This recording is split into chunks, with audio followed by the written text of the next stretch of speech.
Okay, so welcome.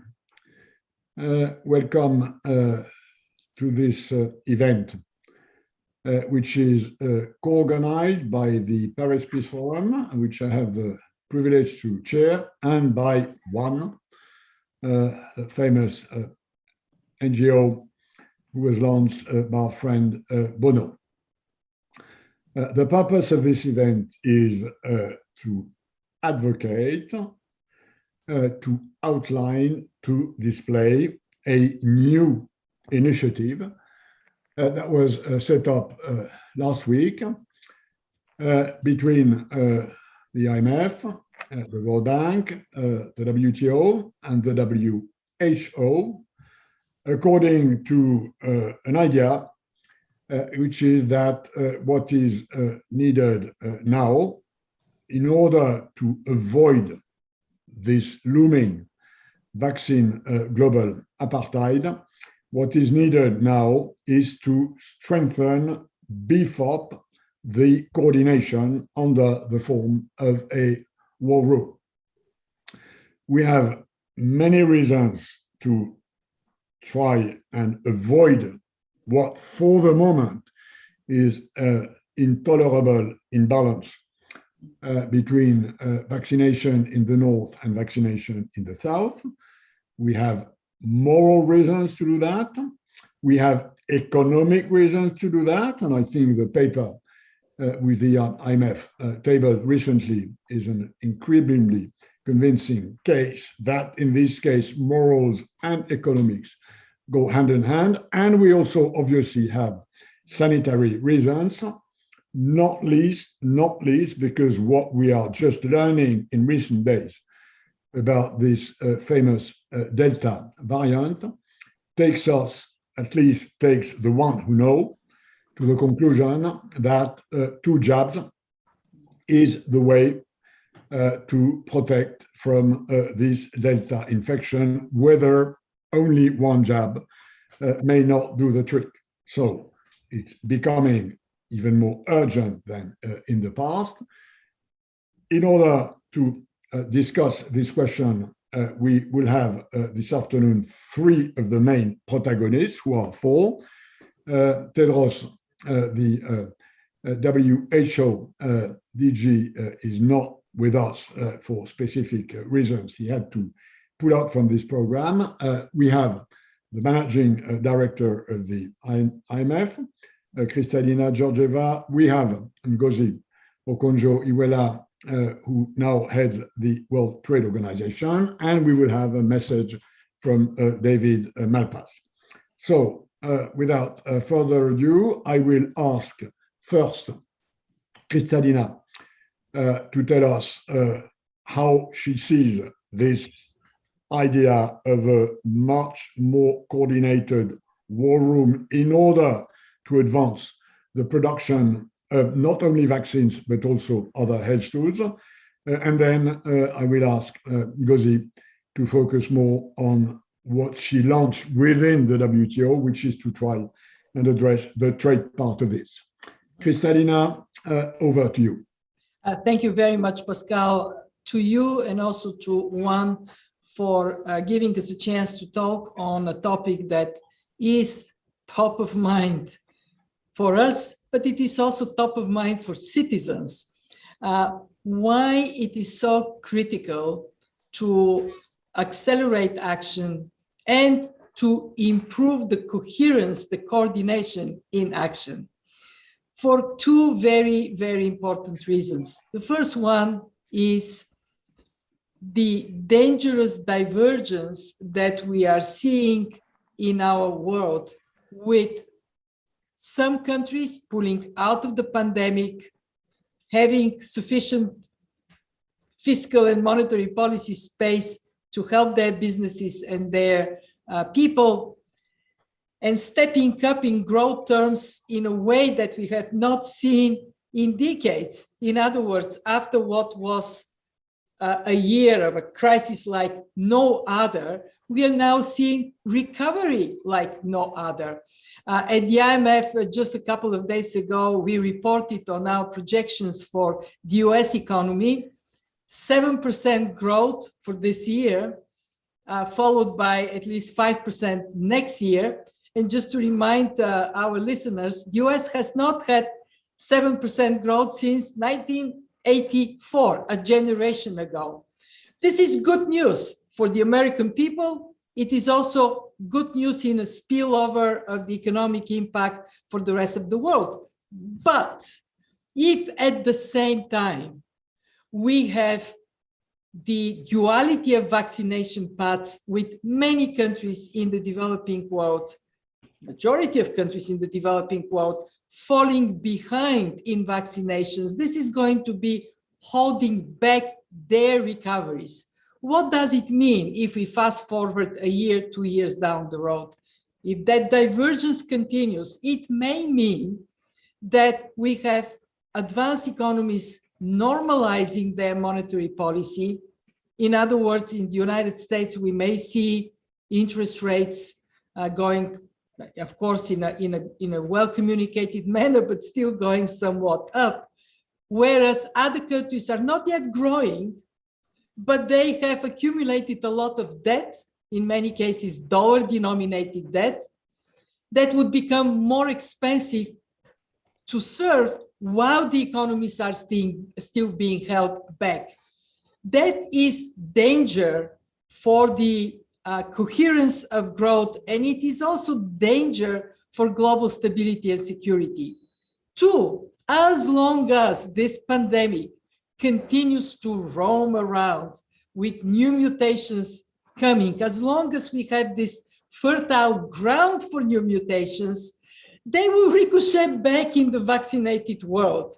Yes, today we say, if you are vaccinated, by the way, I am, I hope everybody on this call listening either has gotten vaccinations or is aiming for that. We know that Moderna, Pfizer, some of the other vaccines, they are protecting us quite significantly. Would that last with the next mutation?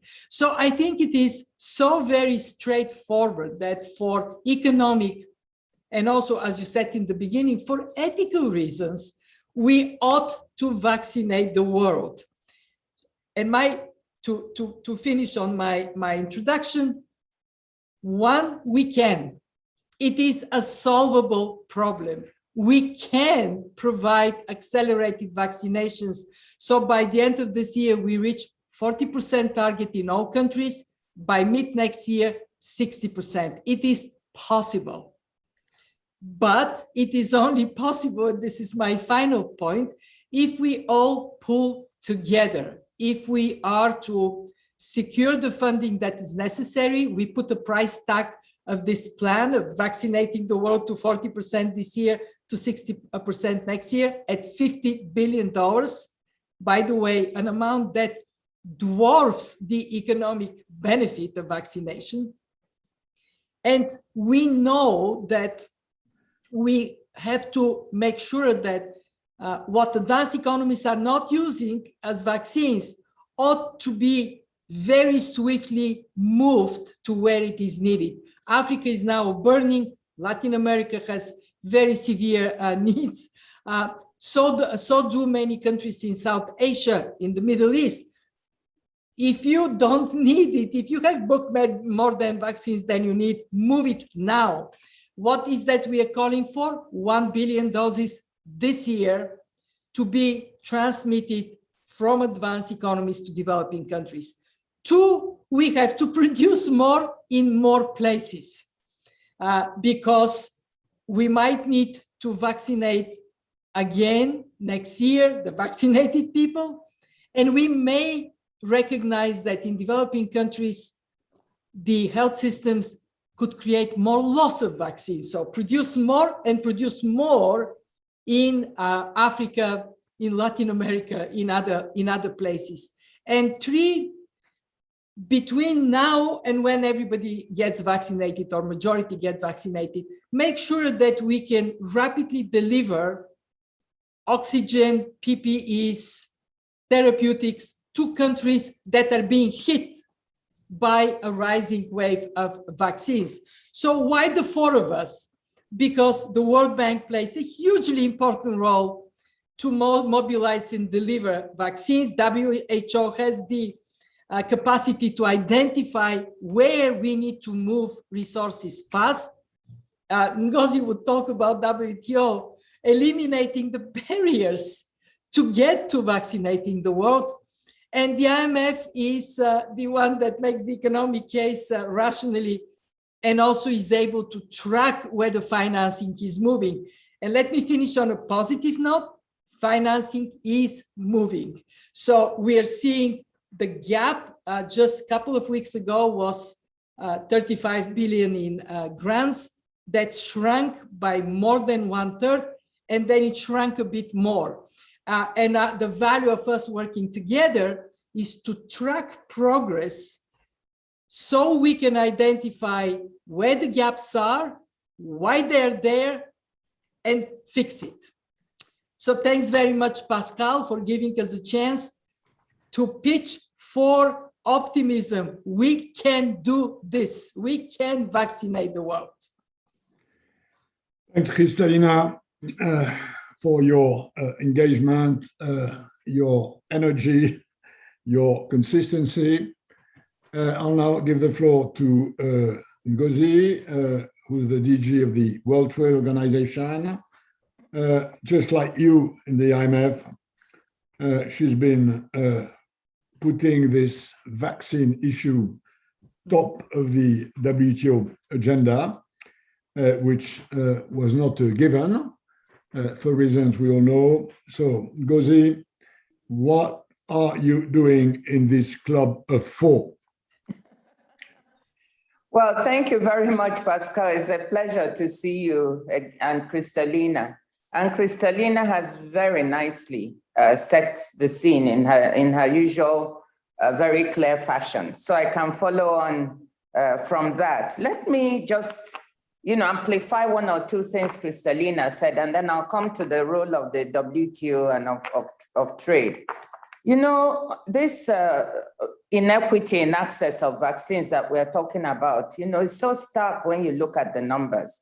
So since we wrote that op-ed, I think at the end of May, we see that 1.1 billion doses were shared worldwide, were administered worldwide in June, which is good. It's 44% more than was administered in May, but so that's good news. But I think the sad news is that only 0.2% of this went to low-income countries, and only 1.4% went to Africa. So the difference is, this is such a far cry from where we want to be. We're talking of 40% of the world being vaccinated this year and 60% next year. So unless we really do something quickly and dramatically about the situation, this inequity will continue to lead to a K-shaped recovery that Kristalina also talked about. The numbers in trade mirror very much the numbers that the IMF talks about in growth. We're expecting recovery of 8% this year, which is very good in trade, and 4% next year. But it is very differentiated. In the US, so let's say North America, Asia in particular, and parts of Europe, it's going really well. But you see Latin America, Middle East, and Africa trade recovering much more slowly. And we think that this inequity of vaccines lies at the heart of it, which is why we suggested that we need to move really fast to close this gap. And like Kristalina said, it can be done. Now, where does the WTO come into all this and trade? First, let me say one good word of what trade has done. We found that people should know during the pandemic, last year, the value of trade shrank by 7% in value terms, slightly more than 7% actually. And but the trade in medical supplies and equipment actually increased by 16%. And if you take a single item like PPEs that Kristalina referred to, the trade increased by 50%. So trade was instrumental in moving goods, medical goods and equipment around after the initial disruption of supply chains that we found at the beginning of the pandemic. And of course, it is the potential for trade and for WTO to be much more active in trying to solve this problem that made us part of the four, trying to see how we can get a solution quickly. Where do we come in? In two ways. First of all, supply chains have to work. In order to vaccinate 40% this year and 60% next year, we need to improve on the supply scarcity in the world. There's just not enough vaccines to go around, so we need to manufacture more. Just look at this, you know, the world normally makes about 5 billion doses of vaccines. Now we need 10 billion to 15 billion. So this is a tall order. For all that to be manufactured, we need supply chains to move, both for inputs that manufacturers use and also for the finished product. You know, these supply chains for inputs are quite complicated. Johnson & Johnson says their vaccine takes 180 components manufactured at 67 sites in 12 countries. For Pfizer, it is 280 components at 86 sites in 19 countries. So with this complicated supply chains, anything that stops the goods from flowing from one country to the other really has a disruptive effect on increasing and scaling up supplies. So this is what at the WTO we monitor export restrictions and prohibitions put forward by our members. One of our functions that is very core to what we do is a monitoring function. And the idea is that these restrictions, when put in, should be temporary. They should be phased out, they should be proportionate, they should be transparent. Countries have to notify. At the beginning of the pandemic, members put forward about 109 export restrictions and prohibitions. We're now down to 53, but this is good, it's going in the right direction. And of course, we also had trade facilitating measures that members took.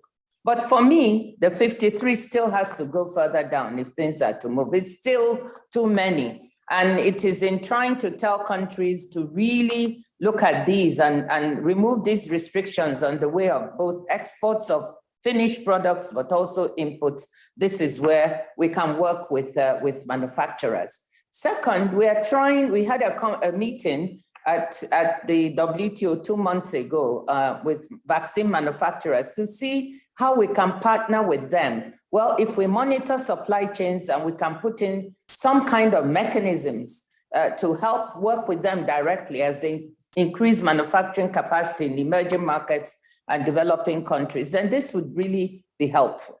We recently had a few days ago a symposium here, supply chain monitoring symposium. And we are working with manufacturers even in more detail to see which raw materials and supplies they need, where are the bottlenecks, what can our members do. So this is where WTO comes in and I think can be very, very helpful in making things move forward.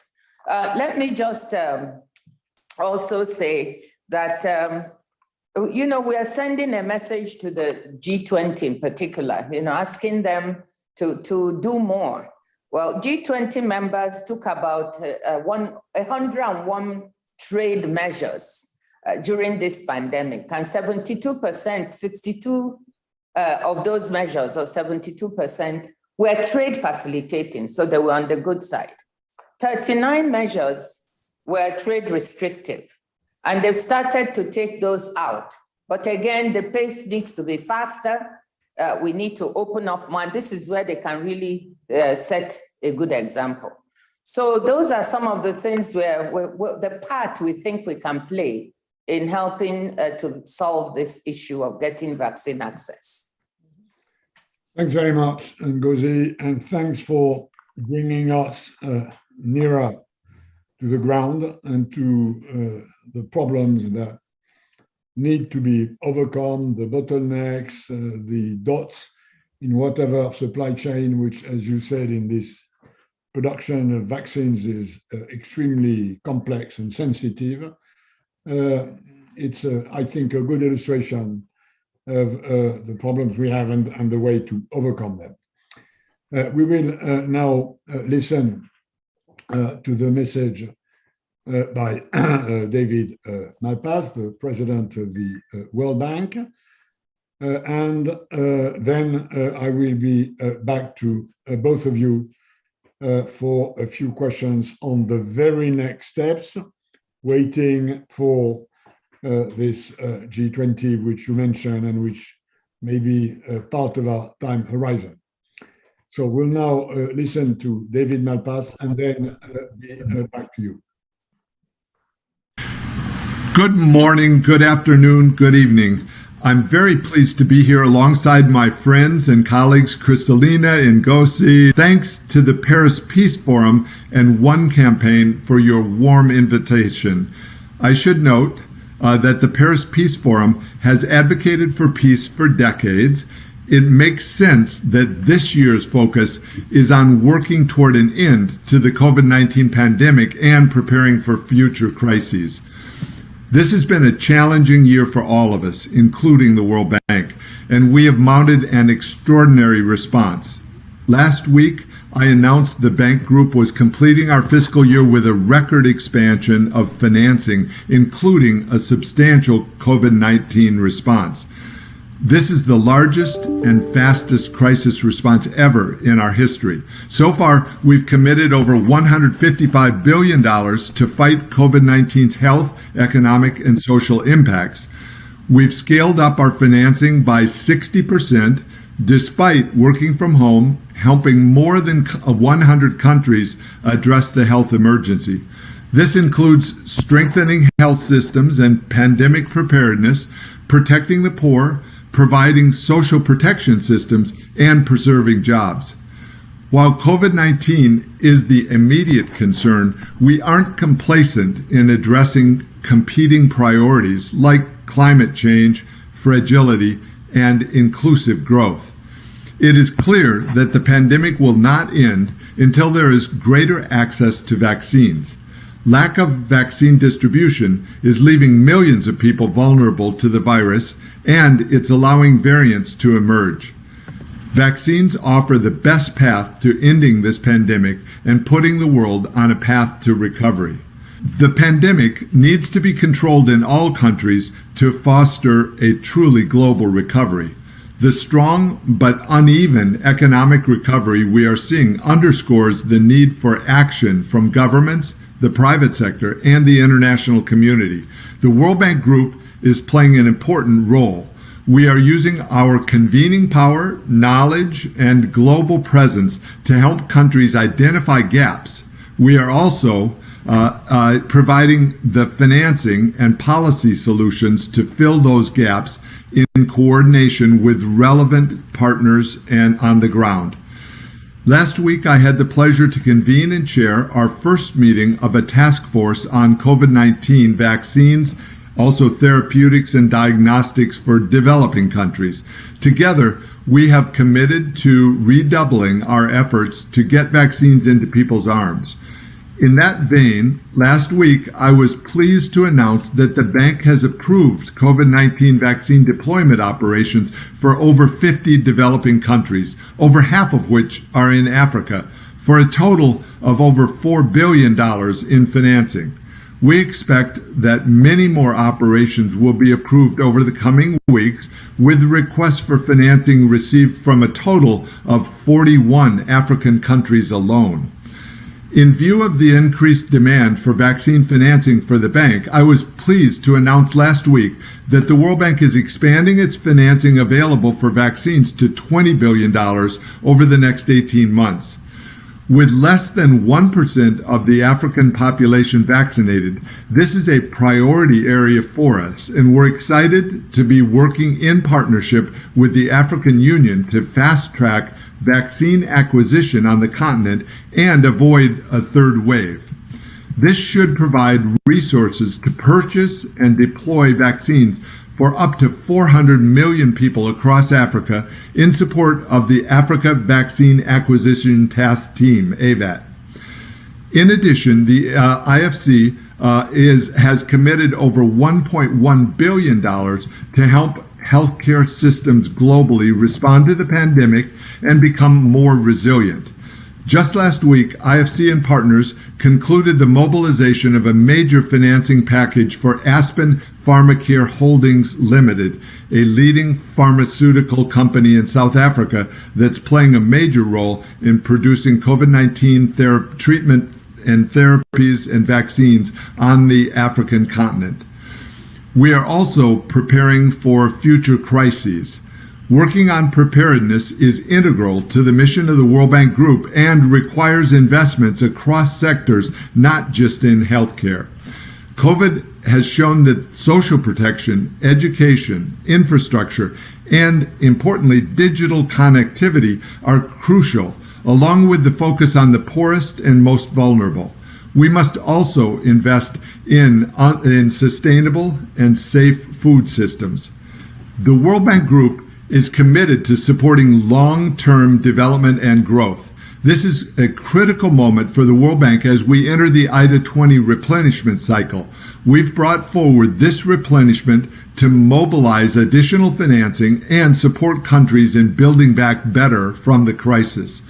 Although IDA's response has been fast and at scale, with $53 billion approved, a sustained IDA response is needed to save lives and protect livelihoods. For many countries, IDA makes up the largest share of the multilateral response to COVID-19, and IDA 20 is one of the tools we are using to mobilize resources to support IDA countries in their recovery efforts.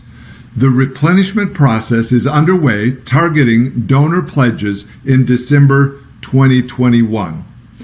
As you can see, we are moving at both speed and scale, but much more is needed. We need strong partnerships and cooperation within countries and across regions to build resilience and combat this pandemic that affects each of us, rich, poor, in every country. Thank you very much. Okay, so we've heard the message of David Malpass, which is basically that the World Bank is stepping in, the World Bank Group, World Bank and IFC is stepping in vigorously, both short-term, medium-term, long-term. For the final part of the discussion, let me be back to Kristalina and Ngozi, looking at next steps. We heard from Kristalina pretty clearly, the target, 40% of the world population to be vaccinated by the end of this year, 60% by mid next year, 50 billion funding, part of which is already on the way. Urgency to redistribute 1 billion extra doses from north to south. These doses have been produced. It's not a question of capacity to produce them, it's just the capacity to ship them at the right place. Then, hence this coordination, tracking, dots in supply chains, filling, which Ngozi described eloquently. So my question is now the following one. Of course, it would be great to have a consensus on this plan. Now at the G20 level, let me be frank in my independence, I hope the G20 will be a bit more forthcoming than the G7 has with his 870 million doses, which, given where we are, really looks meager. But this Rome G20 is 4 months from now. We cannot wait 4 months from now to enter into this plan. So for both of you, what are the next concrete steps? What is the thing that needs to be done next week and then the week after in order to hasten the pace which you've said is needed? Where do you want to be next week, next month? and what sort of global authority, global support, global delivery you need. I think the great thing about what you've done last week is that we moved from Sunday speeches to getting things done on Monday. So what's the next thing to be done on Tuesday is my question for both of you, so that the one who are with us listening to this discussion can get a sense of whether or not and how it's really happening, impacting this enormous problem. Kristalina and then Ngozi on this very short-term next step question.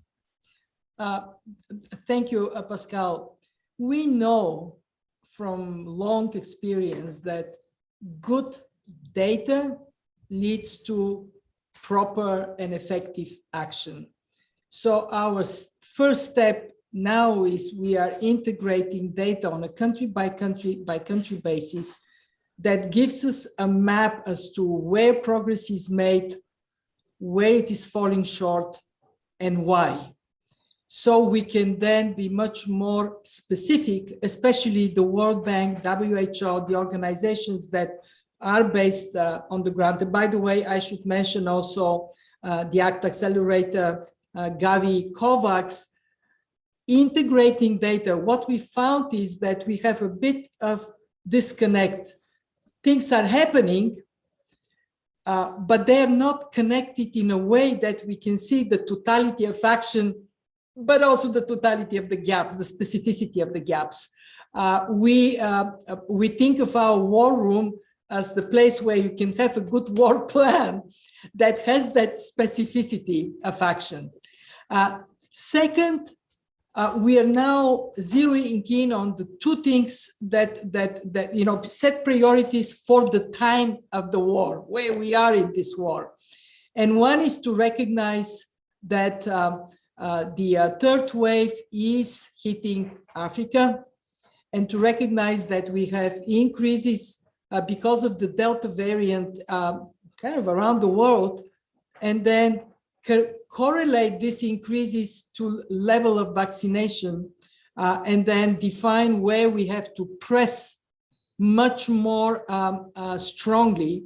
But then the second action is to combine this with delivery of upfront delivery of support to deal with the wave where it hits the hardest. And that we actually have been calling on standard packages of oxygen, PPE, therapeutics, that if you see the data telling you that there is an increase in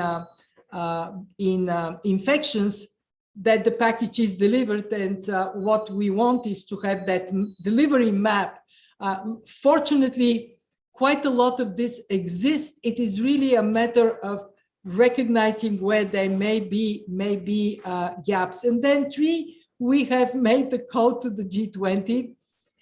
It is a very straightforward, very simple call. One, embrace the 60-40 target and align your policies and actions with the 40-60 target at home and in your assistance to other countries. Two, make sure that we get that reallocation of doses, that we can track each country committing so we can see it, and that we increase these commitments. As you said, we got a good pledge from the G7. Not enough. We need more. We need to act more forcefully. Three, we asked the G20 for countries that can still stretch and top up financing to please do so. And there, our war room has sliced the actions that need to be taken in 7 categories. What we want is to match funding on category by category basis, so we can see that we make best use of every penny that is being provided. And finally, this is Ngozi's call, remove all trade barriers. And thank God we have Ngozi to tell exactly where the barriers are, so we can lobby to. But I would say one thing and I want to praise the bank for stepping up. One thing that we find in this working together is also the strength of advocacy that we put to the world, that when we speak with one voice, it is more likely that our message would be heard. And I'm very impressed by a lot of action that has been happening just because we speak with that one clear voice. As Ngozi says, vaccine policy is trade policy. I would say vaccine policy is economic policy. Let's make sure that our world does better because we are together. Thanks, Emilian, Kristalina, and Ngozi. On your side, you already told us the initiative you have taken, the sort of workshops and interactions you've triggered with the manufacturers. What's your next step in this war room coordination? Well, let me compliment very much what Kristalina just said. You know, we need the G20 to donate more doses right away. As they plan to meet next weekend, it would be good if they came with a, figure about 2-3 billion more doses. Why do I say this? Several countries have reached the 40% and past it. Some are 50%, some are getting to 60 or herd immunity. And we are at the place now where children are being vaccinated. Dr. Tedros is not here, but he was trying to urge countries that before whilst people who are more vulnerable are dying elsewhere, why not donate the doses you have now to those countries? So I would really urge those who have reached beyond this 50-60% to urgently donate their doses to those countries. So that's one, and they should do it through COVAX so that we can get not vaccine diplomacy, but an equitable allocation of these vaccines to the most vulnerable places where they are needed. COVAX working with us, matching up the data that Kristalina talked about. When we have that, we can see, where is the biggest crisis, what is missing, and send those donations through in that way. I think that also we have to speed up from my point of view. On the July 21st, we're trying to bring manufacturers back if we can. We want to see where they are in terms of their investments, both to increase productivity of manufacturing of vaccines where they are producing now, but also to track where they are making investments to see how fast this can go. And the reason is, yes, we are preparing now for the 40%, but for next year, the 60%, we have to pay attention now that the required investments are going in where they are needed. So my immediate priority is to monitor that and see whether all the capacity that is available in emerging markets and developing countries, those are being used. We have manufacturers in Bangladesh, Pakistan, in Argentina, other places, saying that they also have capacity to do more, but whether that is being used, we have to see. I know that not all technologies are amenable to immediate investment into existing capacity, and we have to actually make new investments for new capacity, but we want to track all of that. I think third, the issue of transfer of technology and know-how and intellectual property. The debate is very live at the WTO, as everybody knows. And of course, that transfer of technology goes hand in hand with trying to open up new manufacturing capacity. So my hope and expectation is that that discussion at the WTO, we are now in a good place where members are actually having text-based negotiations, that would move fast so that by July, we have some kind of sensible answer that can help us then with the transfer of technology and a good outcome on the IP issue. So that is again another thing that I would like to see. And then thirdly, for next week, I would really like to ask the G20 members, they still have several measures, about 39, they've started working on them, but we're still seeing a stickiness into removing those measures. We actually have the table showing which G20 member has what measures. So I'm not going to show it here, but I would carry it with me to Venice so that we can talk practically to G20 members and urge them to remove the measures. Yep. Okay, thanks very much, Ngozi. We are getting to the end of this interaction,